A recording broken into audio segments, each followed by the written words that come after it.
Welcome to The Clean Truth, where we like to call bullshit on the status quo. What is up? Welcome back to another episode of The Clean Truth. I'm Don. I always like to pause before I say it. It's just more dramatic. Yeah, I love it. Silver Fox. We're here, baby. Consistency. Listen, we pulled an audible today. Those of you guys that are watching can see it on camera. Producer Scott, away from the camera. A little better audio today. A little weird. I don't know. Listen, man, serious question though. What are we gonna do if your camera fucks up? It won't. I've trained her well. She's not Cool. gonna do anything. You know, I was telling what we were talking about coming in this morning to do a podcast on Saturday morning. My wife was, I think she's getting a little butthurt that she's not on the show anymore. That you keep saying podcast, and you got consistency, and she's not a part of it. Yeah, she's like, am I ever going to be on the podcast again? I'm like, listen, we covered this last week. We're going to be in there at 9 o'clock in the morning. You want to be on the podcast? Come on in. Yep. No, I got stuff to do. Well, there's your answer. Till next time, Yvonne. Yeah. You know, the other thing that's funny is right here in my little show notes that I do, number 2 thing after the intro of every one of these is fuck Ben up somehow. I love it. It is. Look, it's right here. I love it. The one thing I got to ask is, does Alexis know that you wore her shoes today? Wow. And Tiffany blue shoes. I mean, Jeez. just a statement out there. Polos, blue shoes. If you didn't bust my balls, I wouldn't think that we were friends. It mean, wouldn't. Scott's It balls? wouldn't be Yeah. an episode of The Clean Truth. Let's be honest. Exactly. Yeah. I'm used to it. I'm still smiling. Still having a good time. Show and tell. I just got a cool little birthday present. Thank you, Scott, Angela. Mm-hmm. Dugout mugs. It's Cardinals logo. It's got my name etched in the back. This is fucking badass. Yeah, those are pretty cool. Yeah. It's a real wooden bat. They sawed off. And Got the official MLB sticker on there. do you think they stole one of Sammy Sosa's bats? I doubt it. That'd be. No. Boom. All right, truth or dare. First truth. Who's the better baseball player out of the 3 of us? Well, one of us played collegiate I was baseball. going to say, I Yeah. brought this up to kind of highlight Scotty. But Well, it's been a while since I've swung a bat, so that's a big question mark, I would say. And my athletes were just proud of me. I made contact. A few of them tune into the podcast and give me some shit all the time, but they just get excited if I made contact with the ball. So there's no- I'm gonna go bottom of the barrel out of this 3. I don't think I could see a fastball over 75 miles an hour right now. We did go to that. We go to the batting cage. Yeah, we went to that batting cage simulator. Yeah, that's not And- the same, though. No. I mean, you look kind of good though. I mean, I'm not gonna lie. We go to the what's the one on Oleander? Like the actual batting cage. Yeah, where- the one like Happy Gilmore. Like, Yeah, gotta yeah, get That's ready what I'm for. saying. Even then, I don't think I could hit a fastball right now. I'd have to stretch. Like, I'd throw my back out. I bet we do know a few baseball players that would love to pitch to you though. That's true. I used to have a good stroke, but I'm 41, dude. I haven't swung a bat. Go ahead and throw that in the next truth or dare. Maybe they'll come down the pipeline. That could be a fun one. That is a fun one. We should do that. What do you got for a dare? Who can catch the first wave? And I think what they're meaning is surfing. I'm in. I mean, we like to dabble in the water, but I don't think out of the 3 of us, I one can is better than swim. the other. I could swim. I'm not a big surfer. Well, listen, I think out of the 3 of us, Scotty here was blessed with the best athletic ability I agree. in terms of like all around function. I'm going to put my money on Scotty. We'll see what happens when the pressure's on. I've only caught one wave in my entire life. Went surfing with Sam, my attorney. He's a big surfer. Yeah. Dude, funny story. Never been surfing before. He takes me to buy my first board. We go to the surf shop at Wrightsville Beach. I walk in, and I'm like pointing at all these cool-looking surfboards. He's just laughing at me. I'm like, what are you laughing at, man?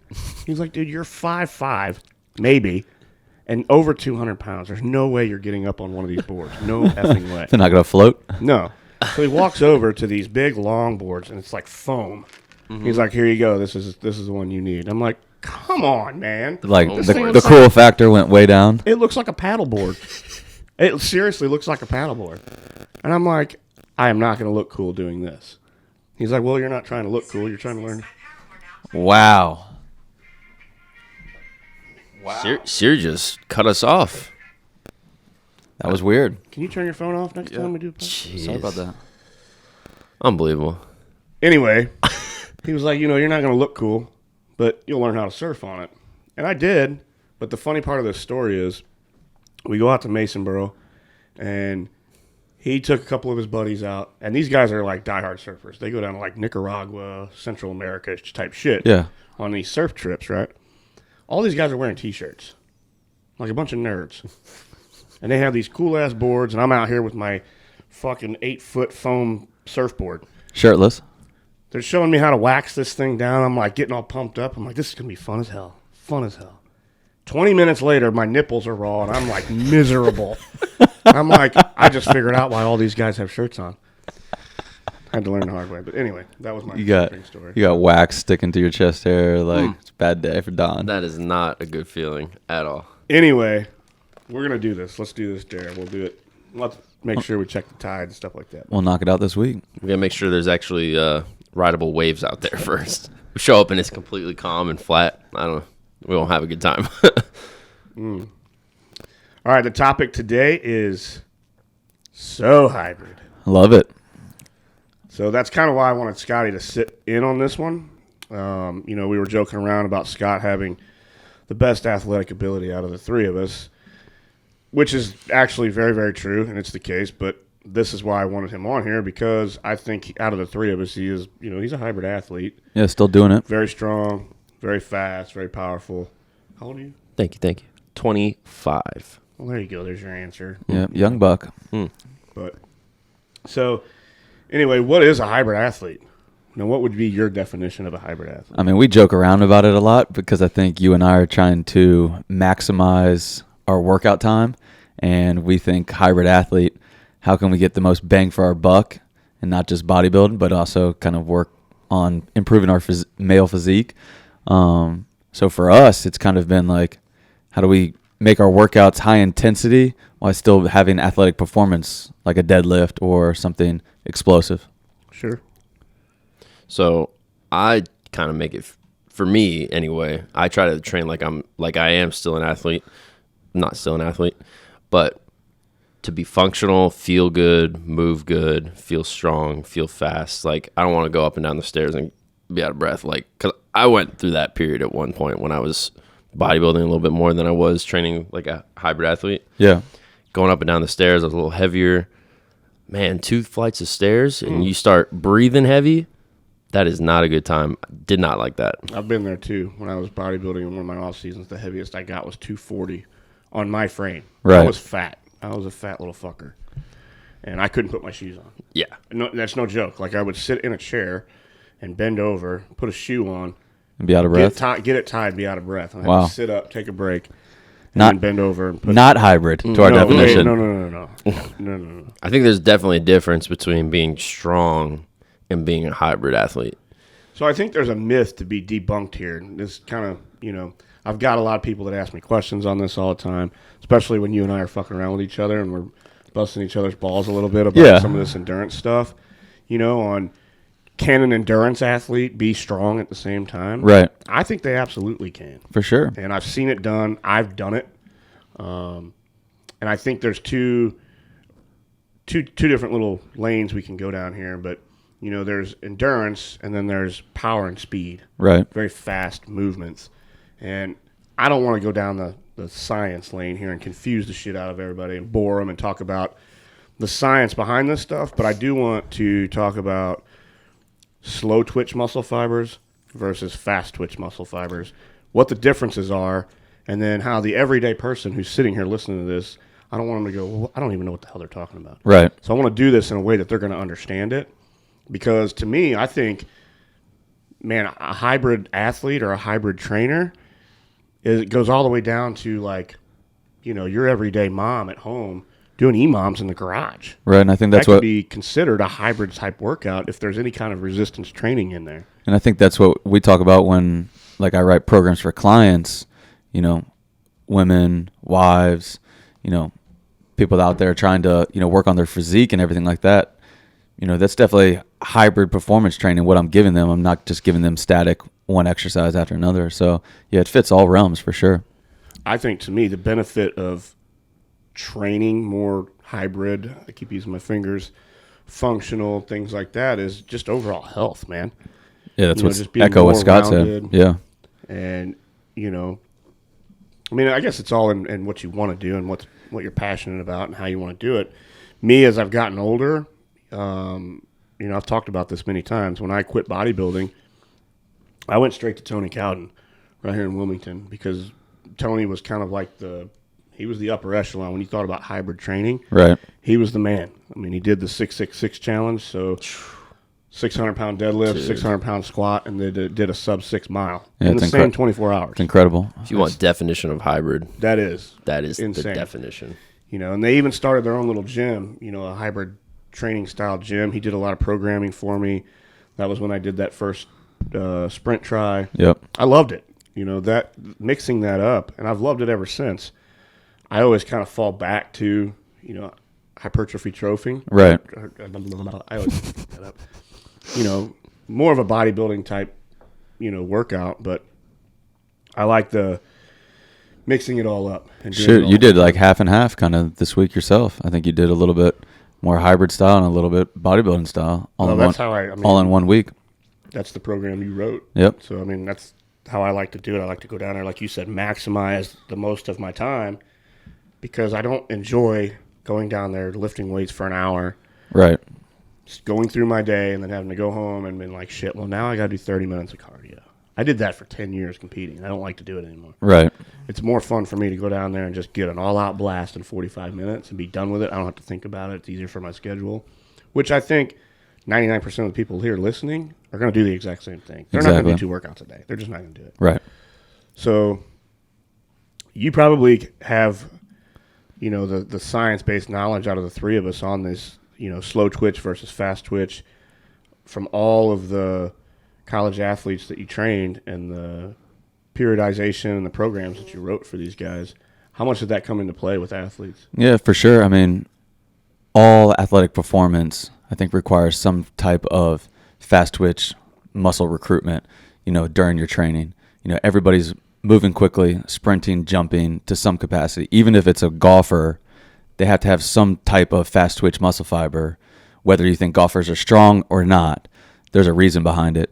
Well, So you got to drive that golf ball 300 yards. exactly. I mean, that's power. That's being explosive. So everybody that we trained, the beginning, the first echelon of the training program was trying to focus on, you know, recruiting more fast twitch muscle fibers at the beginning. And to make that simplified in layman's terms, if I'm writing a program for my wife or, you know, a female, like I'm going to do the same thing in their program.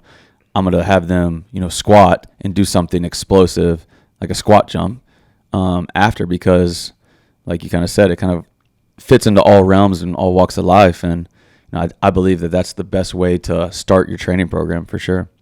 So let's just narrow this down a little bit so that they can understand like what we're talking about. So when you say slow twitch muscle fibers, those are more of like an endurance athlete.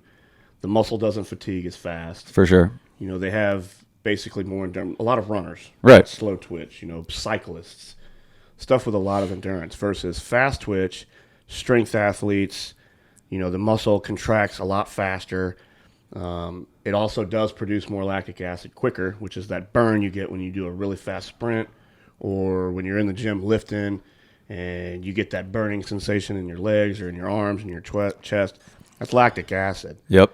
You know, people are born with both. And people say, well, how do I know which one I have? You have both. It comes down to which one do you have more of? It's whichever one you have, you know, what you do naturally better. Right. Which one do you have the more God-gifted ability to do? And I don't think one versus the other one makes you a better athlete. It's just, I mean, I guess that's kind of subjective. You know For what I sure. mean? If you're a damn good marathon runner or, you know, you're a long-distance runner, it's impressive. Yeah, 100%. You know what I mean?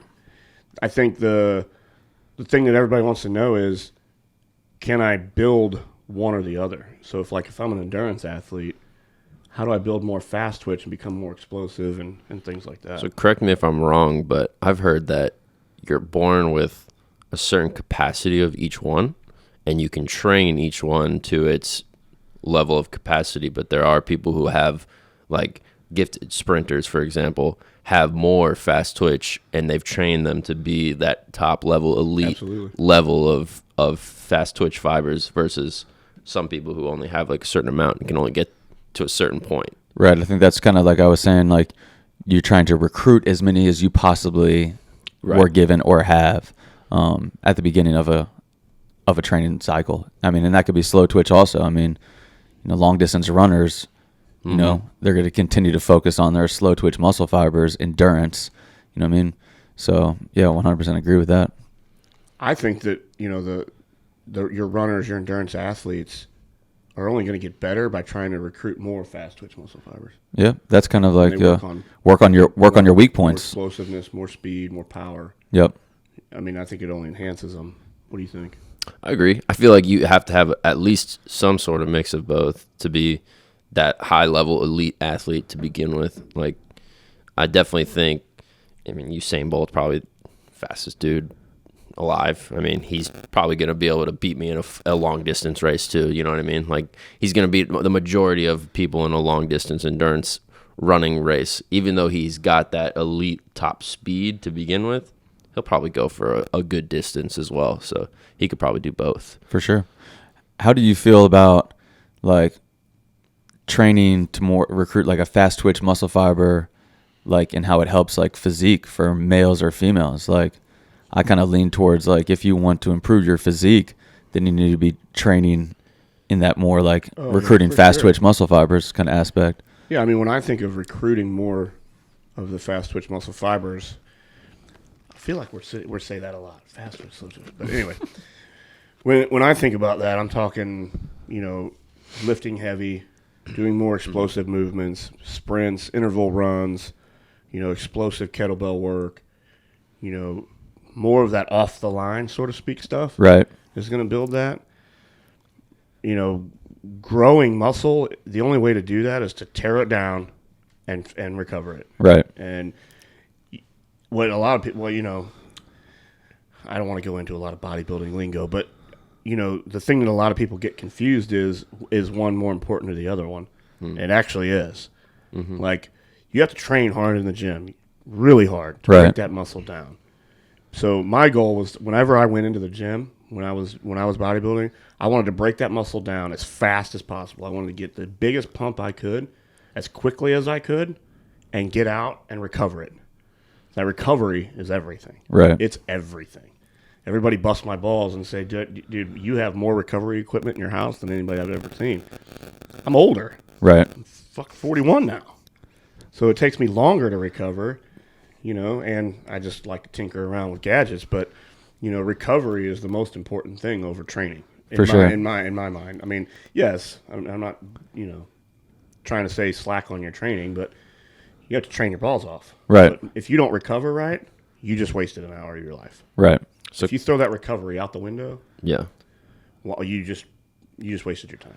For sure. So correct me if I'm wrong too, but I know you said that, especially for bodybuilding, you got to, train those fast twitch fibers, but the fast twitch fibers get bigger, right? So that's actually what creates this shape for a lot of bodybuilders is those bigger, more round muscles. So fast twitch fibers are something you want to train for bodybuilders, whereas you look at like the endurance athlete, a lot of them are leaner and skinnier, like their muscles aren't as big.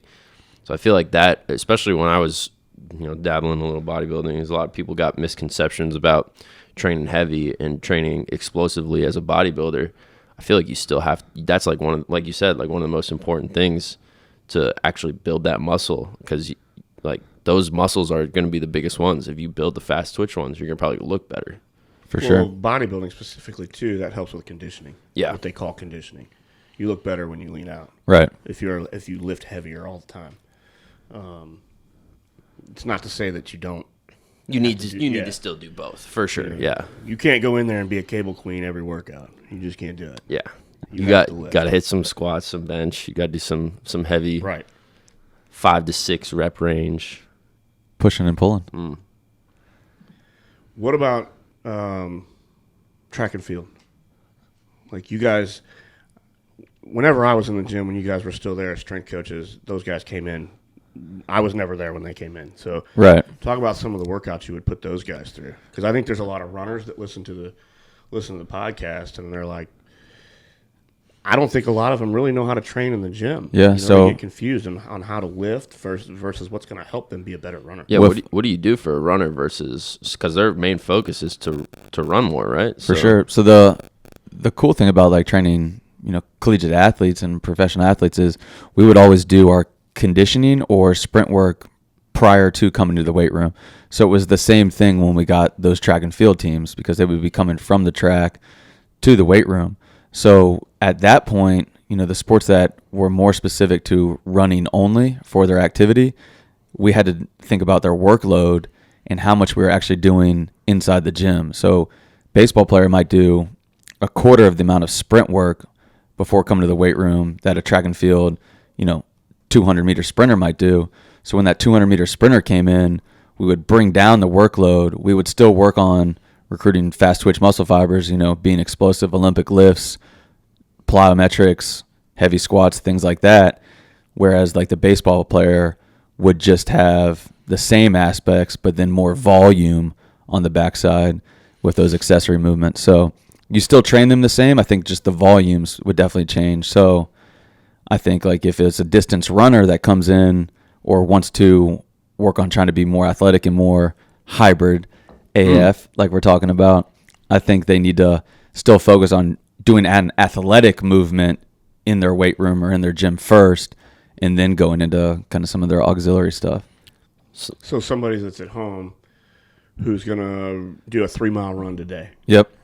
Would you tell them to go do their run and then come back and then do their Sure. go right into A just dumbbell snatch, dumbbell swing, something complex like we did like the hang clean front squat push press the other day, like trying to do something that's going to be explosive and move quickly. So yeah, immediately after the run, no break.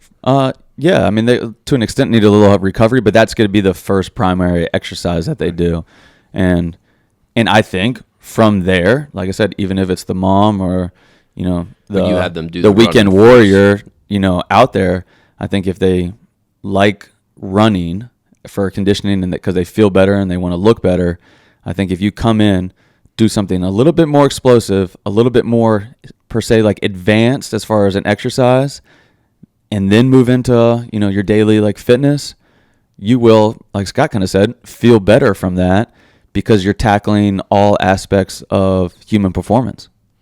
But you kind of prioritize like their main focus is they want to run longer for whatever. For sure, still. That's the first thing that they want to do, and then do the weights after to enhance it. Correct. Okay, cool. So Yeah, you got to put the priority where priority is. I mean, a baseball player is not going to lift weights heavy or lift weights in an Before explosive they go manner squat. before they go to the batting Practice, cage. yeah. Yep. So you still have to put your main focus. If you're a cyclist or, like we said, a sprinter, a distance runner, even a volleyball player, somebody likes playing tennis, should still go do those things first, and then try to add those athletic movements like into your routine. So like for me, like the one thing that I've been trying to do for a while, which you guys bust my balls all the time because I fell the last time we talked about Is this this. the box jump This is the box incident? jump thing. So Is that on video somewhere? no, we deleted that ASAP. That was gone from existence.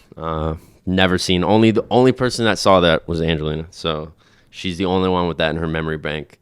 I don't even remember because it happened so fast. I bet she's still got it. No, it's gone. I'm gonna But talk to her. the main thing I was saying is, so for me, because I'm trying to train to jump higher, obviously just be athletic overall. Right. So jumps first in the training after like a solid warm up, and then go into weights prior to doing that. For sure. Okay, so that's helpful because sometimes I'll save my jumps for afterwards to do some burnout work, but it never feels the same. So you always want to prioritize. Yeah, your priority, like you're kind of saying, like in your athletic performance, has to be at the forefront of any kind of workout. Like I said, it doesn't matter what your goal is, to jump higher, to look better, whatever it must be. Like you have to start that workout, going at attacking those goals first. You can do all the other things last and still get the achievement, but you can't do it the opposite way around. So it's cool. Sorry, go ahead. So I was gonna say that's kind of cool too, because back when I used to do a little bit of powerlifting and bodybuilding, I would always do trying to get your squat, bench, deadlift up. You always do those ones first. That's what I was getting ready to say. Yeah. So let's flip the script because that's where I fall into place. Yeah. And that's what I've been doing. Is for me now it's heart health. It's the Right. only reason I do it. I can joke around about wanting to be an athlete, but man, to be all jokes aside, it's for cardiovascular heart health. Right. 41. Feel better. Yeah, I want to feel better. I want to be able to move when I get out of bed, not have my knees crack, my back hurt all the time. And since I've started doing this, honestly, I feel better. I mean, Right. That's just the truth. It's a little harder for me to do it because it's exhausting for me, but I feel better. Right. If I recover right, I don't go through that. So what I've been doing is going down there and I do all of my strength training first, and then I don't want to say endurance. Let's just be real here. I live at Wrightsville Beach, so the easiest thing, the best workout for me, and I've actually gotten to the point now where I have to enhance this because it's got really easy for me to do. Right. Is I would go down there, do my squats or do my bench, and with 4 or 5 accessory movements afterwards, and then go run the loop. And I say run, I mean like a fat man shuffle. Yeah. Or I would do intervals. And I think this is what you're kind of describing is why we like using this quote unquote with our fingers hybrid as fuck, because it doesn't have to be Scott's kind of training more in the athletic style hybrid as fuck. That's two episodes in a row. He dropped an F-bomb. Yeah. Sorry, Mom. Pam. is But kinda- getting fired up. But I think what you and I are doing right now when we say we're being hybrid as fuck is I relate it to these F45 trainings, to Orange Theory Fitness. We are trying to be strong, physically fit, look good in a physique aspect, and still have a cardiovascular output. So I think we're talking. There's 2 different avenues of this hybrid AF that you can take. You can take one kind of how Scott has and how our athletes are hybrid because they're playing sports and they're also No, absolutely. lifting weights. So we just covered that. But I think what we're finding is trendy in the market is it's less of these spin classes and more of these, how can I be hybrid performance trained, fitness. correct, and feel good on a day-to-day basis. And I think that is 100% why Orange Theory has been successful. Barry's Bootcamp has been successful. And now you have places like F45 where they're putting turf into their boutique gyms Pretty cool and putting place. sleds and kettlebells. Yeah. So they're mixing it all into one. And like you said, people like yourself and my age are finding that to be so much more beneficial because they're getting the bang for their buck and they're feeling less like they're going to the gym and doing a leg press, leg extension, leg curl kind of workout. So And it's fun as hell. I was gonna say, I feel like the average person has way more fun doing all that than going to the gym, just doing some curls Absolutely, and man. some basic gym movements. for I love sure. it. Yeah, it's way more entertaining, way more fun to Yeah, do.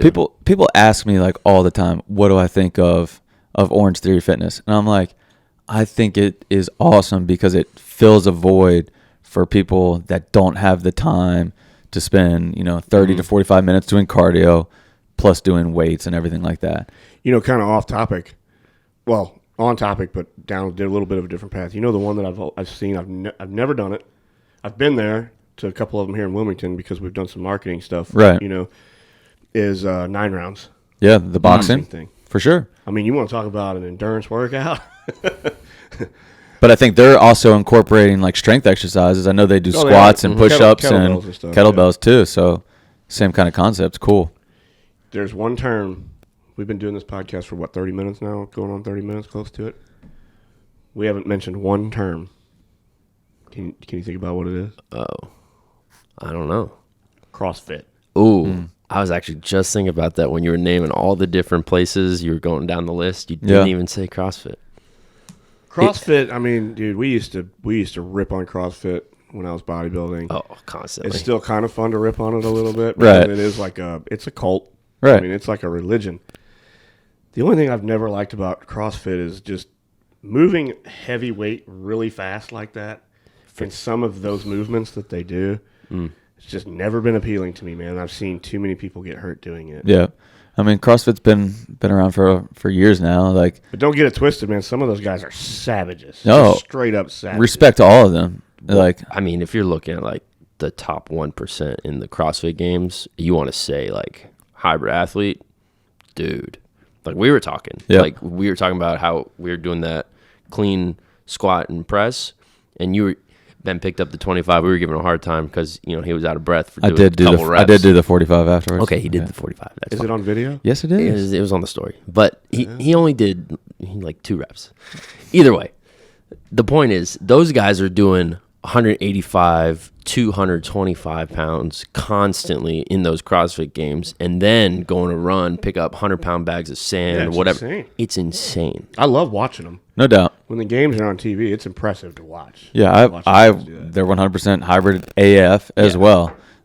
We just didn't go down that avenue and talk about them. I mean, I feel like people are moving away from the CrossFit kind of side of things though too, and going more into like these boutique gyms and things like that because it's just a quicker, maybe more work capacity kind of aspect to it. The other thing too that I don't know if you guys feel the same way, but ever since I transitioned into the home gym, I've been feeling like doing more hybrid workouts. Like I don't feel like doing like when I used to go to the gym, I would be like, okay, I'm gonna bench press, I'm gonna do my incline bench, I'm gonna do chest flies, I'm gonna do all my accessories because man, look at all these fun things that like these cables I can just sit here and just do this. Yeah. Right. Whereas at home, you got to kind of get more creative, like because you don't have all that stuff, so it makes you get creative, makes your workouts more fun.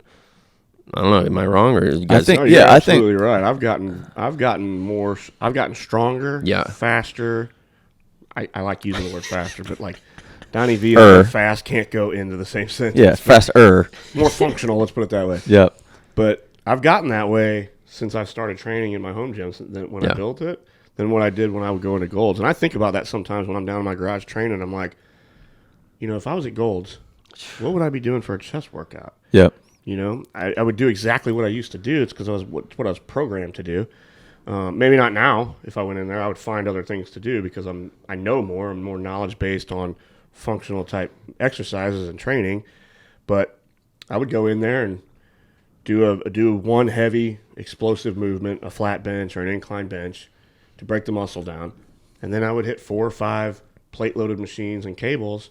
Call it a day and walk out. And go recover. Let's get down to brass tacks. It is what it is. Everything that we're talking about right here, home gyms to boutique gyms to CrossFit facilities to sports performance for athletes, you're on your feet a lot more Absolutely. than going to no machines. to the fitness center. Correct. There's no machine. I mean, I didn't being even- on your hands and feet and training to that capacity is going to make you feel better because it's more normal. was gonna say, You're not made to sit down and press something or pull something. The body was not designed to do that. The body was designed to jump up, grab a branch, and pull yourself up to it.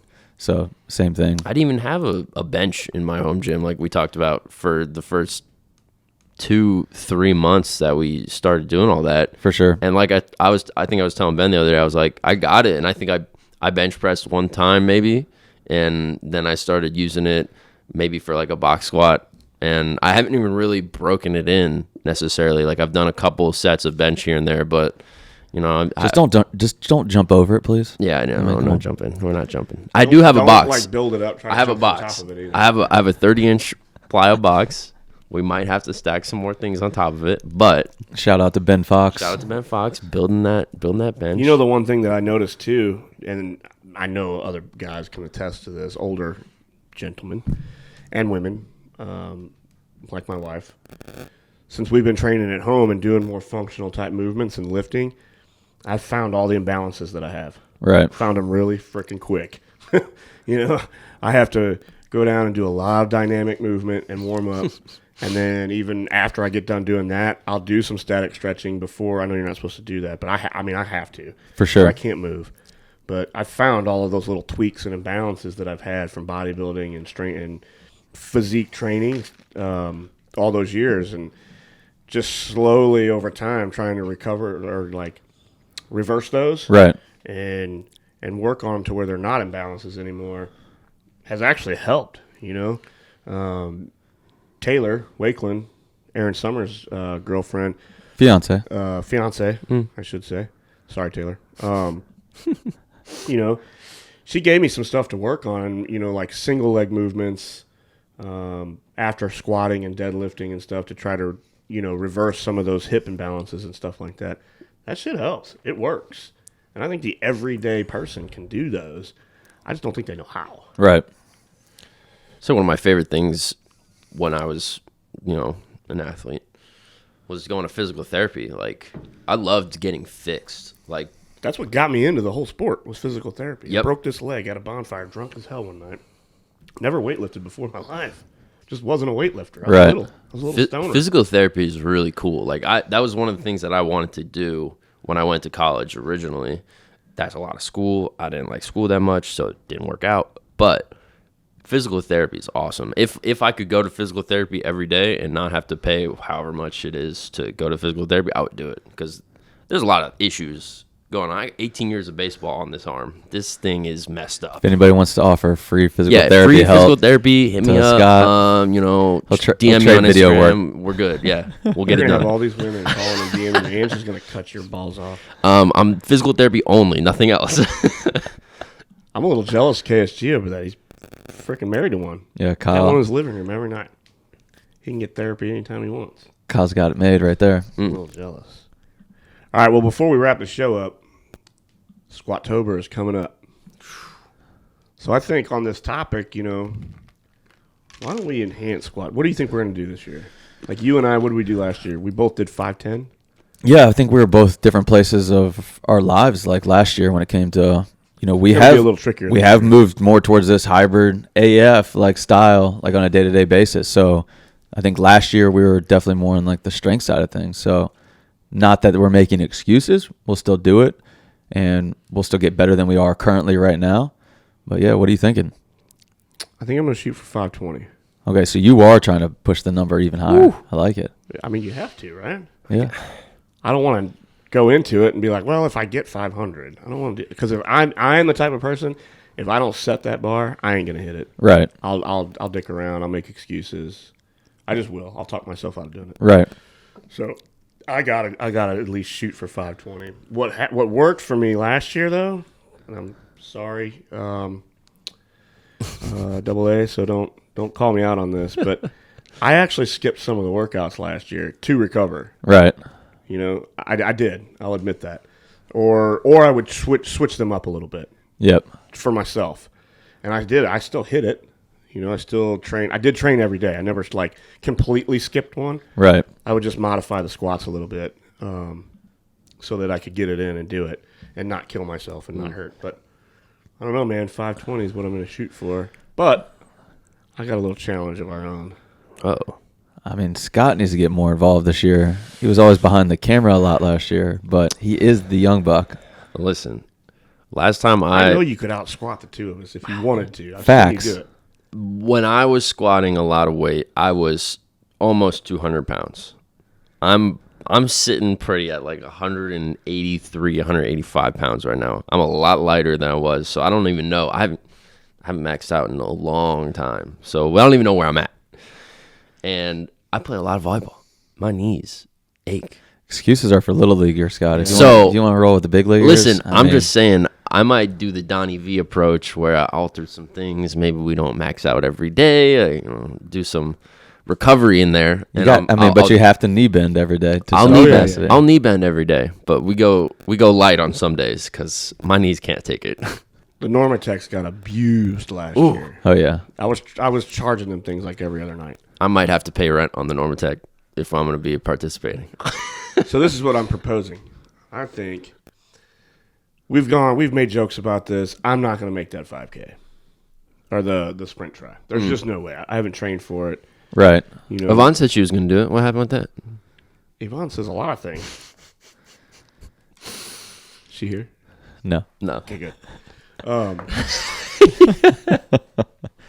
But no, I mean, and all jokes aside, a lot of positive things, good things have happened with the business, and man, it takes a lot of time and dedication to train for something like that. I haven't For been sure. able to do it. I haven't been in the water to swim in God knows how long. The running and the cycling for that race, I would make it through it. It would kill me. I would die, but I Right. would make it through it. But the swimming, I would drown right now. That's just hard. It's a 1,300-meter swim. Right. So, but I think we should do Squattober a little hybrid style this year. So like when it ends, let's do, the, what do they call that? The PR day. yeah. Very end of it. PR party. So let's do that. and then run a mile when we're done. Or put some sort of like hybrid workout at the end of it. Okay. And then see how have a fast little we can run a challenge, mile see- after yeah, that. see who can get the best. Some Heaviest squat, box fastest jumps? mile. So we should. I mean, I think we'll do it fair. I think we should start it with a mile. Start the month with a mile and actually get after it. Like, push the envelope and see if after 30 days, 31 days of Squattober, go a little faster. Yeah. do we, as we get stronger, as we recruit more fast twitch muscle fibers, things like that along the way, does that actually help improve? Because let's be honest, we're going to do Squattober. We ain't going to be focusing on running to improve the mile necessarily, but let's just see if it helps. So I say we get after it at the beginning and then we finish it. I like that idea. I'm in. I'm in. My wife is going to die laughing when I tell her about this. She's going to fall backwards in her chair. You ain't doing that. Where are we doing this mile? We do it right outside his house. Yeah, anywhere, really, I guess. Is it going to be a like a loop around a certain area, or are we going marked spots and we're getting picked up at the end? Because Let's just do one circle. One little circle. One little circle Start at the around. house, back to the house. all right. You know, I do have a Peloton tread, too. We could just go up there and Time it. get after it and time it. That's cheating. Is How's that cheating? How's that cheating? Man, you're just lifting your feet up, putting them down. Like, I love treadmills, but like if we're gonna be hybrid as fuck, let's get outside. Pam is washing that mouth out. Jeez, that's like go. 4 or 5 today. No kidding. Ugh. All right, well, I hope you learned a little bit. I wanted to do a training podcast because the last 2 or 3 we've done current events and all the negativity. So I wanted to talk some training today. Yeah. This was good. Anybody's got any questions or needs help? Always feel free to reach out to all three of us. Or if you have free physical therapy you want to give out to me, reach out. I'm more than willing to accept that. So You think I would get in trouble if I started a little recovery clinic down in the garage? Do the Normatex down there. I've got a Compex machine, Normatex. I say send. You have more random people like pop into your garage door than I've ever seen in my life. Like people, That's because like- they're walking to the beach. yeah, are always wanting to see what's happening down there. I think, man, if I had an IV, if I had access to IVs, I could start Verity's Recovery Clinic right on the other side of my garage. For sure. Some of your friends in town would be upset if you did that, though. Gabe, sorry, buddy. All right, man. Till next time.